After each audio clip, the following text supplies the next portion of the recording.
በስመ አብ ወወልድ ወመንፈስ ቅዱስ አሐዱ አምላክ አሜን።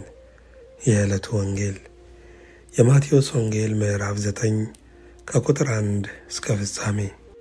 በታንኳም ገብቶ ተሻገረና ወደ ገዛ ከተማው መጣ።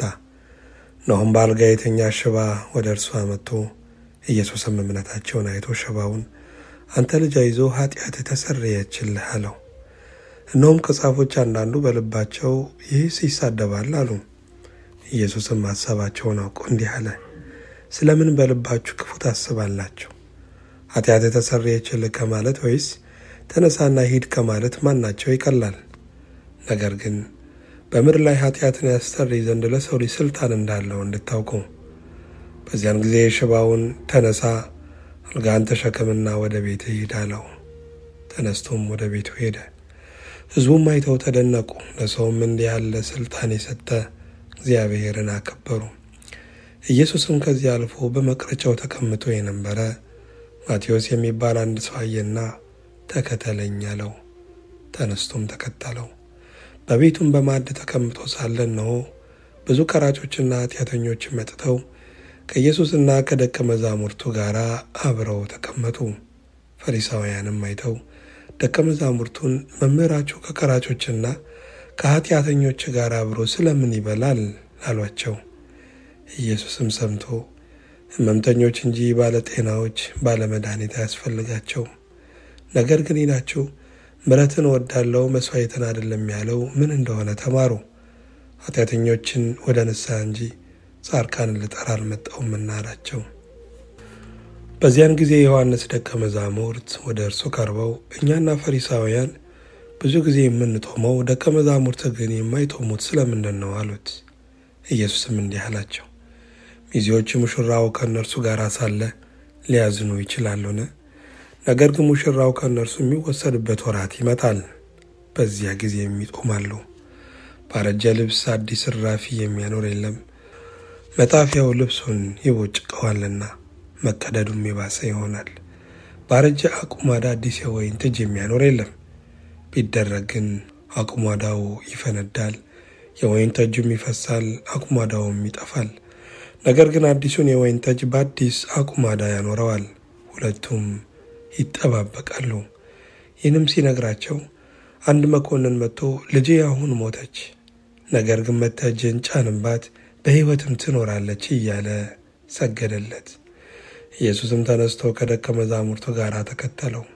እነሆም ከ12 ዓመት ጀምሮ ደም የሚፈሳት ሴት በኋላው ቀርባ የልብሱን ጫፍ ዳሰሰች። በልቧ ልብሱን ብቻ የዳሰስኩ እንደሆነ እድናለሁ ትል ነበረችና። ኢየሱስም ዘወር ብሎ አያትና ልጄ ሆይ አይዞሽ፣ እምነትሽ አድኖሻል አላት። ሴቲቱም ከዚያች ሰዓት ጀምራ ዳነች። ኢየሱስም ወደ መኮንኑ ቤት በደረሰ ጊዜ እምቢልተኞችና የሚንጫጫውን ሕዝብ አይቶ ብላቴናይቱ ተኝታለች እንጂ አልሞተችምና ፈቀቅ በሉ አላቸው። በጣምም ሳቁበት። ሕዝቡን ግን ካስወጡ በኋላ ገብቶ እጇንም ያዛት፣ ብላቴናይቱም ተነሳች። ያም ዝና ወደዚህ አገር ሁሉ ወጣ። ኢየሱስም ከዚያ ሲያልፍ 2 ዕውሮች የዳዊት ልጅ ሆይ ማረን ብለው እየጮኹ ተከተሉት። ወደ ቤትም በገባ ጊዜ ዕውሮቹ ወደ እርሱ ቀረቡ። ኢየሱስም ይህን ማድረግ እንድችል ታምናላችሁን አላቸው። አዎን ጌታ ሆይ አሉት። በዚያን ጊዜ እንደ እምነታችሁ ይሁንላችሁ ብሎ ዓይኖቻቸውን ዳሰሰ፣ ዓይኖቻቸውም ተከፈቱ። ኢየሱስም ማንም እንዳያውቅ ተጠንቀቁ ብሎ በብርቱ አዘዛቸው። እነርሱ ግን ወጥተው በዚህ ሀገር ሁሉ ስለ እርሱ አወሩ። እነርሱም ሲወጡ እነሆ ጋኔን ያደረበትን ዲዳ ሰው ወደ እርሱ አመጡ። ጋኔኑንም ካወጣው በኋላ ዲዳው ተናገረ። ሕዝቡም እንዲህ ያለ በእስራኤል ዘንድ ከቶ አልታየም እያሉ ተደነቁ። ፈሪሳውያን ግን በአጋንንት አለቃ አጋንንትን ያወጣል አሉ። ኢየሱስም በምኵራቦቻቸው እያስተማረ የመንግሥትንም ወንጌል እየሰበከ በሕዝብም ያለውን ደዌና ሕማም ሁሉ እየፈወሰ በከተማዎችና በመንደሮች ሁሉ ይዞር ነበረ። ብዙ ሕዝብም ባየ ጊዜ እረኛ እንደሌላቸው በጎች ተጨንቀው ተጥለውም ነበርና አዘነላቸው። በዚያን ጊዜ ደቀ መዛሙርቱን መከሩስ ብዙ ነው፣ ሠራተኞች ግን ጥቂት ናቸው። እንግዲህ የመከሩን ጌታ ወደ መከሩ ሠራተኞች እንዲልክ ለምኑት አላቸው። ምስጋና ለእግዚአብሔር ይሁን። ሁለተኛይቱ የሐዋርያው የቅዱስ ጳውሎስ መልእክት ወደ ጢሞቴዎስ ምዕራፍ 2 ከቁጥር 8 እስከ ፍጻሜ። ስለዚህ እነርሱ ደግሞ በክርስቶስ ኢየሱስ ያለውን መዳን ከዘላለም ክብር ጋር እንዲያገኙ ስለተመረጡት በነገር ሁሉ እጸናለሁ። ቃሉ የታመነ ነው እንዲህ የሚለው ከእርሱ ጋር ከሞትን ከእርሱ ጋር ደግሞ በሕይወት እንኖራለን። ብንጸና ከእርሱ ጋር ደግሞ እንነግሣለን። ብንክደው እርሱ ደግሞ ይክደናል። ባናምነው እርሱ የታመነ ሆኖ ይኖራል፣ ራሱን ሊክድ አይችልምና። ይህን አሳስባቸው፣ በቃልም እንዳይጣሉ በእግዚአብሔር ፊት ምከራቸው።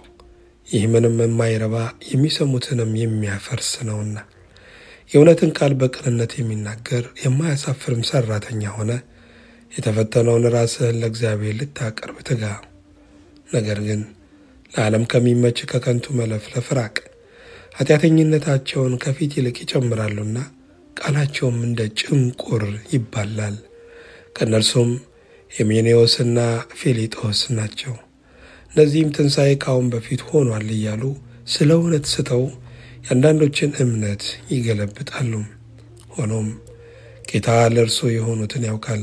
ደግሞም የጌታን ስም የሚጠራ ሁሉ ከአመፅ ይራቅ የሚለው ማኅተብ ያለበት የተደላደለ የእግዚአብሔር መሠረት ቆሟል። በትልቅም ቤት የእንጨትና የሸክላ ዕቃ ደግሞ አለ እንጂ የወርቅና የብር ዕቃ ብቻ አይደለም። እኩሌቶቹም ለክብር እኩሌቶቹም ለውርደት ይሆናሉ። እንግዲህ ማንም ራሱን ከእነዚህ ቢያነጻ ለክብር የሚሆን የተቀደሰም ለጌታውም የሚጠቅም ለበጎ ሥራ ሁሉ የተዘጋጀ ዕቃ ይሆናል። ከክፉ የጎልማሳነት ምኞት ግን ሽሽ።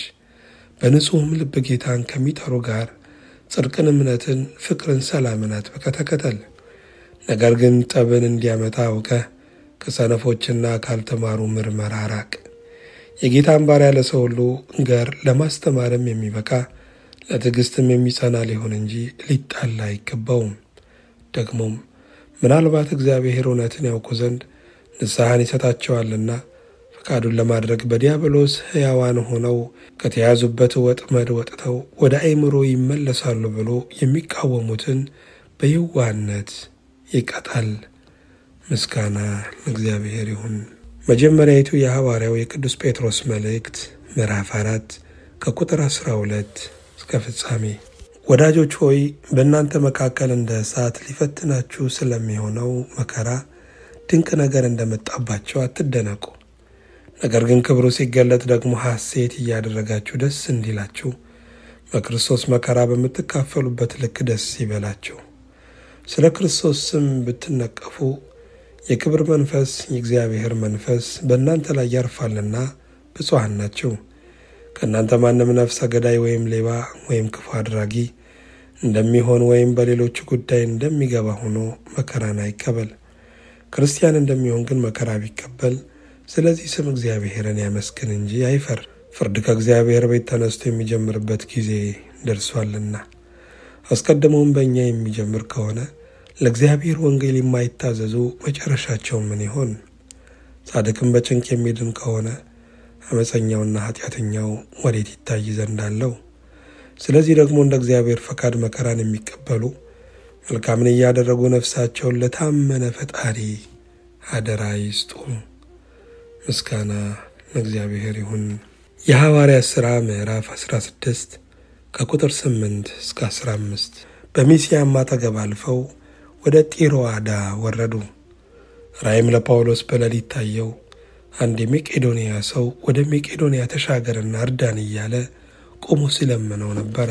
ራእዩንም ካየ በኋላ ወዲያው ወደ መቄዶንያ ልንወጣ ፈለግን፣ ወንጌልን እንሰብክላቸው ዘንድ እግዚአብሔር እንደጠራን መስሎናልና። ከጢሮአዳም ተነስተን በቀጥታ ወደ ሳሞትራኬ በነገውም ወደ ናፖሌ በመርከብ ሄድን። ከዚያም ወደ ፊልጵስዩስ ደረስን። እርሷም የመቄዶንያ ከተማ ሆና የወረዳ ዋና ከተማ ቅኝ አገር ናት። በዚህችም ከተማ አንዳንድ ቀን እንቀመጥ ነበረ። በሰንበት ቀንም ከከተማው በር ውጪ የጸሎት ስፍራ በዚያ መሆኑን ስላሰብን ወደ ወንዝ አጠገብ ወጣን። ተቀምጠንም ለተሰበሰቡ ሴቶች ተናገርን። ከቲያጥሮን ከተማም የመጣች ቀይ ሐር ሻጭ እግዚአብሔርን የምታመልክ ልድያ የሚሏት አንዲት ሴት ትሰማ ነበረች። ጳውሎስም የሚናገረውን ታደምጥ ዘንድ ጌታ ልቧን ከፈተላት። እሷም ከቤተሰቦቿ ጋር ከተጠመቀች በኋላ በጌታ የማምን እንደሆን ከፈረዳችሁልኝ ወደ ቤቴ ገብታችሁ ኑሩ ብላ ለመነች። በግድም አለችን። ወደ ጸሎት ስፍራም ስንሄድ የሟርተኝነት መንፈስ የነበራት ለጌቶቿም እየጠነቆለች ብዙ ትርፍ ታመጣ የነበረች አንዲት ገረድ አገኘችን። እርሷ ጳውሎስንና እኛን እየተከተለች የመዳንን መንገድ የሚነግሯቸውን እነዚህን ሰዎች የልዑል አምላክ ባሪያዎች ናቸው ብላ ትጮህ ነበረ። ይህንም እጅግ ቀን አደረገች። ጳውሎስ ግን ተቸገረና ዘወር ብሎ መንፈሱን ከእርሷ እንድትወጣ በኢየሱስ ክርስቶስ ስም አዝሃለሁ አለው። በዚያም ሰዓት ወጣ። ጌቶቿም የትርፋቸው ተስፋ እንደወጣ ባዩ ጊዜ ጳውሎስና ሲላስን ይዘው ወደ ገበያ በሹማምንት ፊት ጎተቷቸው።